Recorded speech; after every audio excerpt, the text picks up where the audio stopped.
এরপর আমি ডেকে নেব শাহুল ইসলাম গাজী, যিনি অ্যাসিস্ট্যান্ট টিচার, হাই মাদ্রাসা। তিনি ইতিহাস নিয়ে পড়াশোনা করেছেন এবং তিনি নির্বাহী সম্পাদক নিষ্পলক পত্রিকার। আমি তাকে অনুরোধ করব মঞ্চে আসার জন্য।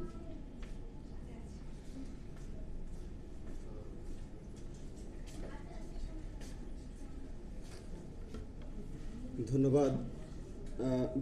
Bengali academia for social empowerment বা বেজ আমাদের মতো একটি নগণ্য পত্রিকা, নিষ্পলক, এবং বয়সে খুবই নবীন বলা যায় না, বাচ্চা ছেলে, সে সবে সদ্য 2019 থেকে শুরু হয়েছে এবং ব্যক্তি পরিচয় থেকে নিষ্পলক পত্রিকার সূত্রেই সব জায়গায় পরিচয়। এখানে অনেকেই জানেন, হয়তো সুরঞ্জন মিদ্দে স্যার ছিলেন, উনি আমাদের একজন উপদেষ্টা মণ্ডলীর সদস্য ছিলেন। তা আমরা 2019 সাল থেকে শুরু করে এই 24 সাল প্রায় 11টা সংখ্যা করেছি। আমাদের পত্রিকার যে মূল বিষয়বস্তু, যেগুলো আমরা নিয়ে ভাবি, এখানে অনেকগুলো আলোচনা হচ্ছে, কিন্তু সেই বিষয়গুলো আমরা আমাদের পত্রিকায় কিন্তু নিয়মিত 2019 সাল থেকেই তুলে ধরেছি।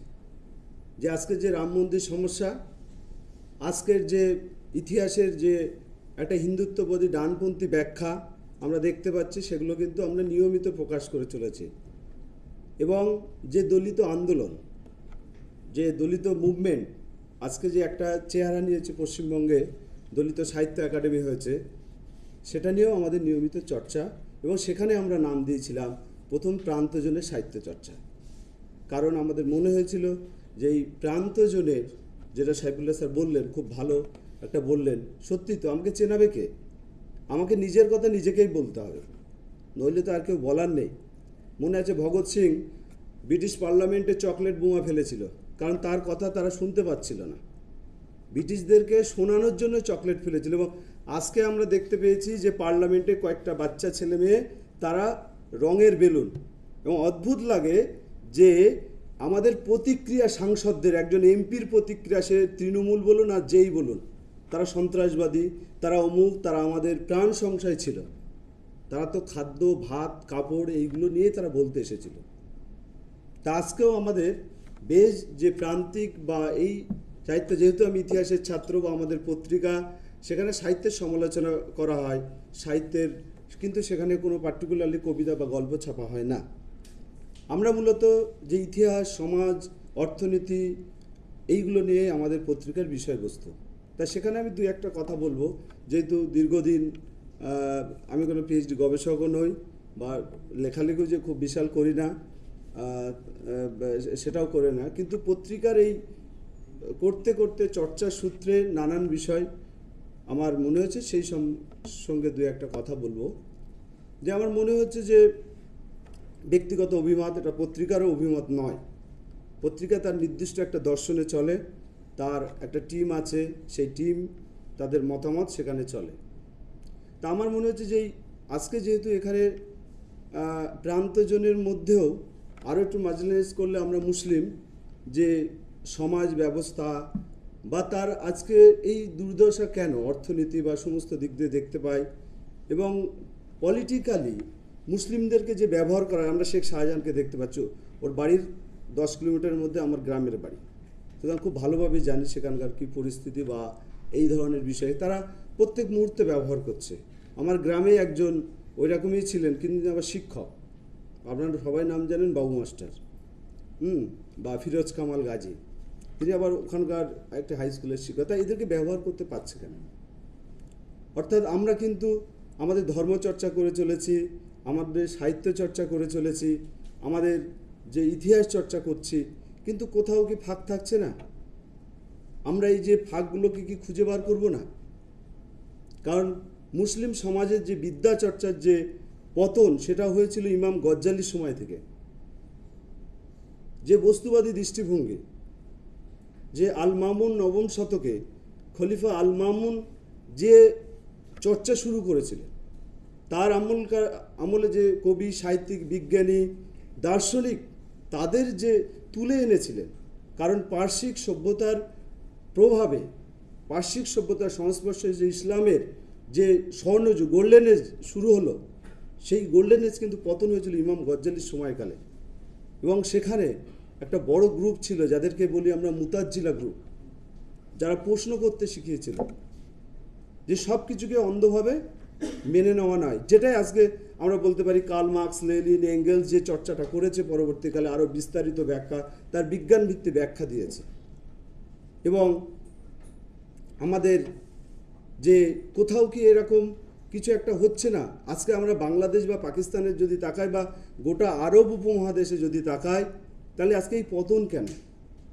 ধর্ম তো আমরা চর্চা করেছি, যে আমাদের লক্ষ লক্ষ লোক হজে যাচ্ছে, লক্ষ লক্ষ মাদ্রাসা তৈরি হচ্ছে, এবং এই মুহূর্তে মানে মোদী সরকার যেটা করছে, মাদ্রাসা যারা নেতৃত্ব, উত্তরপ্রদেশে শুনলাম যে 150 জন জেলে ভর্তি আছে, যারা দেওবন্দ বা এই ধরনের বড় বড় কাজ মানে মাদ্রাসার সঙ্গে যুক্ত।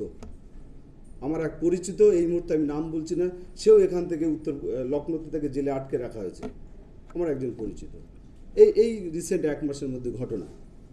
তা আমরা কোথায় একটা, আমার মনে হয় যে আমরা আবার নতুন করে সাইফুল্লাহ স্যারের কথায় সূত্র ধরে বলি যে সাহিত্য এবং সেই সঙ্গে আমাদের বস্তুবাদী চর্চায় আবার নজর দিতে হবে, যুক্তিবাদ সব কিছুকেই প্রশ্ন করতে হবে, এবং ধর্মও সেখানে ঊর্ধ্বে নয়। কারণ আজকে যে আমরা দলিত আন্দোলনের কথা বলছি, আম্বেদকর কিন্তু প্রথম ওইখানটায় আঘাত করেছিলেন। আম্বেদকর, জ্যোতিবা ফুলে, সাবিত্রী ফুলে এবং ফাতেমা শেখ, তারা কিন্তু ওইখানটায় আক্রমণ করেছিলেন। কারণ এগুলো আমার এই জ্ঞান কিন্তু ওই পত্রিকার সূত্রে, আমার ব্যক্তিগত বিরাট পড়াশুনো না। কিন্তু এই যে আম্বেদকরের কথা বা জ্যোতিবা ফুলের, ফাতেমা শেখের কথা কজন জানে? আজ থেকে ভাবতে পারছেন যে কত, মানে সেই 1800 কত সালে তিনি সাবিত্রীবাই ফুলেকে একটা বিদ্যালয়ের জন্য জায়গা দিচ্ছেন তার বাড়ির উঠোনে। এখানে অসিদ্ধা আরও ভালো বলতে পারবেন আমার থেকে, কারণ তারা যেহেতু চতুর্থ দুনিয়া দীর্ঘদিন ধরে চর্চা করে আসছেন। আচ্ছা, ভাবা যায় আজকে আমরা পেরিয়ারের কথা জানি না, খুব কমজন জানি। পিবি রামস্বামী পেরিয়ার এই যে ভারতবর্ষের সূত্রে যদি আমরা বলতে পারি যে পেরিয়ার, তিনি যে ব্রাহ্মণবাদী যে সংস্কৃতি, আজকে এই যে হিন্দু মুসলমান বিরোধ অনেক কিছু আমরা বলছি, কিন্তু তার মূল সূত্র লুকিয়ে আছে ওই বৈদিক সভ্যতায়, বৈদিক সাহিত্যে। যে বৈদিক সাহিত্য ক্রমাগত ভ্রান্ত একটা জিনিস আজকে হাজার হাজার বছর ধরে ভারতবর্ষের উপর চাপিয়ে রেখেছে, এবং রাম মন্দিরও হচ্ছে কিন্তু ওই ব্রাহ্মণবাদী সংস্কৃতির একটা রূপ। ওটা আজকে জ্ঞানব্যাপী বলুন, যা বলুন, কারণ ব্রাহ্মণবাদী সংস্কৃতির জন্য আজকে হিন্দু মুসলমানের বিরোধ। যতদিন ব্রাহ্মণবাদী সংস্কৃতি জেগে ওঠেনি ততদিন কিন্তু মন্দির বা মসজিদ নিয়ে কেউ মাথা ঘামায়নি। রাম মন্দিরের যেমন আমরা একটা সংখ্যা করেছিলাম, যখন 2020 সালে রাম মন্দিরের রায়টা বেরোচ্ছে, যে এই রায় নিয়ে পুরো রাম মন্দিরের আমাদের বাবরি মসজিদের ইতিহাস এবং এই মন্দির কেন করা হলো, যে একটা ঐতিহাসিক স্থাপত্যকে ধ্বংস করে একটা সেখানে একটা চাপানোর, কারণ বাবরি মসজিদে নামাজ পড়া তখন হতো না। তাহলে এই যে ভ্রান্ত ধারণা বা এই যে বিশ্বাস, আজকে দলিত সাহিত্য আন্দোলন, আম্বেদকর বারবার আঘাত করেছে ওইখানটায়, ব্রাহ্মণবাদী সংস্কৃতি বা ব্রাহ্মণ অর্থাৎ যে বস্তুবাদী দৃষ্টিতে। আজকে যে দলিত আন্দোলন, আমাদের এই পত্রিকায় দলিত সংখ্যা মনোহর মৌলী বিশ্বাস রিসেন্ট একটা লিখেছেন, খুব ভালো একটা লেখা, যে আমরা কিভাবে এগাবো, যে ব্রাহ্মণবাদী সংস্কৃতি আমাদের কিভাবে কুড়ে কুড়ে খাচ্ছে। আজকে আপনি করোনার পরে যে স্কুল ছুট হয়েছে, বিশ্ববিদ্যালয় ছুট হয়েছে, দেখুন প্রত্যেকটা জায়গায় হচ্ছে মুসলিম না হলে দলিত, মুসলিম, তারা যে পিছিয়ে আসছে কেন? এই যে দৃষ্টিভঙ্গি যেটা বললেন সাইফুল্লাহ স্যার, এই দৃষ্টিভঙ্গি হচ্ছে ব্রাহ্মণবাদী সংস্কৃতি, এবং তার জন্য ভারতবর্ষ ভাগ হয়েছে। কারণ কংগ্রেসের মধ্যে যারা ছিলেন আপোষ, যে হিন্দুত্ববাদী যে সংগঠনের জন্য, কারণ আমরা যদি সেই সময়কার যে রিপোর্ট দেখি, আমরা যে অ্যাসেম্বলির যে ভোটাভুটি দেখি, সেখানে মুসলিমরা চেয়েছিল দেশ ভাগ হবে না, কিন্তু ব্রাহ্মণরা চাইছিল যে তাদের একটা নিজস্ব বিষয় উঠে আসুক, নিজস্ব একটা জায়গা থাকুক, কারণ জাতপাত বিরোধী তারা এটা চাইছিল। আম্বেদকরকে তারা এখনও সহ্য করতে পারে না, আম্বেদকরের যে চর্চা, এবং সব থেকে জিনিস যে পেরিয়ারের চর্চা, পেরিয়ার দেখিয়ে দিয়েছে। আজকে দেখবেন দক্ষিণ ভারতে, তামিলনাড়ুতে আরএসএসের সংগঠন নেই, আরএসএস খুব বেশি ওখানে, কারণ অদূর ভবিষ্যতে দেখবেন উত্তর ভারত বনাম দক্ষিণ ভারত হতে যাচ্ছে, লড়াইটা হবে ওখানে, কারণ ওখানে পেরিয়ার জন্মেছে। সামাজিক ন্যায় আন্দোলন, সেই সামাজিক ন্যায় আন্দোলন আমাদেরও, মুসলিমদেরও এগিয়ে আসতে হবে সাহিত্যে, সব জায়গায়। এইবার আমাদের নতুন করে ওই নবজাগরণ বলতে পারি আমরা, কারণ আমরা যারা পশ্চিমবঙ্গের মুসলমান তারা সত্যি প্রান্তিকের থেকেও প্রান্তিক, মানে প্রান্তিকের থেকেও আমরা প্রান্তিক। কারণ আমাদের যারা যারা এখানে থেকে গেছিলো, পরিষ্কার বলি ইতিহাসের ছাত্র হিসেবে, তারা জানতো না যে দেশভাগ কী জিনিস, ভারতবর্ষ স্বাধীন কি। আমি আমার ঠাকুরদা বা অন্যান্য জিজ্ঞাসা করি, তারা কেউ বলতে পারেনি, বলে কী ছিল। তখন তাদের বয়স কিন্তু প্রায় 15। কারণ গ্রামের দিকে এখনও আপনি কলকাতা শহরের দৃষ্টিভঙ্গি নিয়ে গ্রামে গেলে তারা কিছু জানে না। দুই একটা হয়তো এখন মিডিয়া, টিভি বা ইউটিউবে দৌলতে হয়েছে। তা আমাদের তো উদাহরণ আছে বস্তুবাদী দৃষ্টিভঙ্গি নিয়ে যে জ্ঞান চর্চা, সাহিত্য, বিজ্ঞান, সমস্ত জায়গা আমাদের এবার এগিয়ে আসতে হবে। কারণ যে সমাজটা আমরা দেখতে পাচ্ছি, একদিকে যেমন রাম মন্দিরের পতাকা উঠছে, তেমনি মিলাদ মহফিলও ভর্তি হয়ে গেছে। কিন্তু সেই মিলাদ মহফিল তো আমাদের নতুন করে নবজাগরণ আনছে না কিছু। আমাদের সবাইকেই এগিয়ে আসতে হবে। আমি একটি মাদ্রাসা স্কুলের শিক্ষক, কিন্তু সেখানে জানি আজকে 14 বছরেও তাদের উন্নতি করতে পারলাম না। কারণ সমাজ ব্যবস্থাটা তো জগদ্দলের মধ্যে পড়ে আছে। যে নবজীবন সবাইকে এগিয়ে আসতে হবে। সে আমি বা সাইফুল্লাহ স্যার বা এখানে সবাই যারা গণ্যমান্য আপনারা আছেন, প্রত্যেকেই এইভাবে না হলে আমাদের কিন্তু সাহিত্যের চর্চা বলি, সংস্কৃতি চর্চা এবং এই ইতিহাসকে আমরা কীভাবে দেখব। বিদ্যায়তনের বাইরে বহু মানুষজন আছেন যারা নিয়মিত ভালো ইতিহাস চর্চা করে যাচ্ছে। সেটা আমরা পত্রিকা করতে গিয়ে আরও বেশি পেয়েছি। ওই যে আমি বললাম মনোহর মৌলভী বিষয় বা অসিত দ্বারা চতুর্থ দুনিয়া আজকে দীর্ঘদিন ধরে তারা যে শুরু করেছেন, তা সেই দিক দিয়ে আমাদের বেজ এই ধরনের যে সংগঠন হচ্ছে, আমাদেরও নতুন করে একটা নতুন জায়গা যে আশা, সেটা কিন্তু আমাদের শুরু করতে হবে এবং প্রশ্ন করা শিখতে হবে। নাহলে সমাজ, আপনি রাম মন্দিরও কিছু পাল্টাতে পারবেন না। সমাজের মতো চলবে এবং সেখানে পুঁজিবাদী অর্থনীতি যে ক্রমশ গ্রাস করে যাচ্ছে, সেই পুঁজিবাদী অর্থনীতি কিন্তু আমাদেরকেও গ্রাস করে নেবে। আমরা যত সেমিনার করি না কেন, কারণ আজকে ইতিহাসবিদরা বুঝতে পাচ্ছেন, কারণ আমাদের সঙ্গে যখন কথা হয় এবং আমরা পত্রিকা সূত্রে একটা কি সর্বভারতীয় ক্ষেত্রে লেখকদের মোটামুটি আমরা লিখতে আমাদের পত্রিকায় লেখালেখি দেন, তারা আমরা অনুবাদ করে নিই। সর্বভারতীয় বা আলিগড় মুসলিম হিস্ট্রি বা দক্ষিণ ভারতের অনেকেই লেখেন আমাদের পত্রিকায় নিয়মিত, আমাদের অনুবাদ করে নিতে হয়। কিন্তু তারা আজকে লিখতে বাধ্য হচ্ছেন, কারণ আজকে যে একাডেমিক যে হিন্দুত্ববাদী বা ডানপন্থী তারা যে আক্রমণটা করছে, সাধারণ মানুষ কিন্তু কিছুই জানে না। কারণ সেদিন আমি বাসে আসার সময় একজন পাদানিতে দাঁড়িয়ে একটি খালাসি, নন বেঙ্গলি, সে যে রাম মন্দির নিয়ে কথাটা বলছে, তাহলে সে তো জানে না যে আসল ঘটনা কি।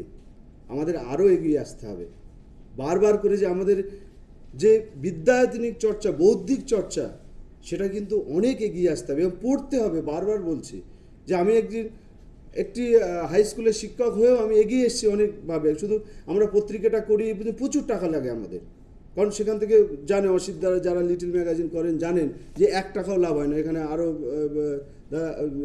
আছেন সব, যে লিটল ম্যাগাজিন কোনোদিন পয়সা পকেটে আসে না, কিন্তু তা সত্ত্বেও আমরা করে যাচ্ছি। কারণ একটা বৌদ্ধিক জিনিস আজকের সমাজ ব্যবস্থা যে দাঁড়িয়ে, অদূর ভবিষ্যতে আমাদের সবে শুরু হয়েছে। যে মোদি জিতুক না হারুক সেটা আমাদের প্রশ্ন নয়, আমাদেরকে পাল্টা যে সত্য কথা, যে পাল্টা যে আমাদের বিদ্যানৈতিক যে বিষয়টা, যে সত্য জিনিসটাকে তুলে আনতে হবে। সেটাই আমার মনে হয় বেজ যেভাবে করছে, এবং আমাদের মতন একটি ক্ষুদ্র পত্রিকাকে এই অনুষ্ঠানে আমন্ত্রণ জানানোর জন্য আমরা অসংখ্য ধন্যবাদ। এইখানে আমার বক্তব্য শেষ করছি। ধন্যবাদ।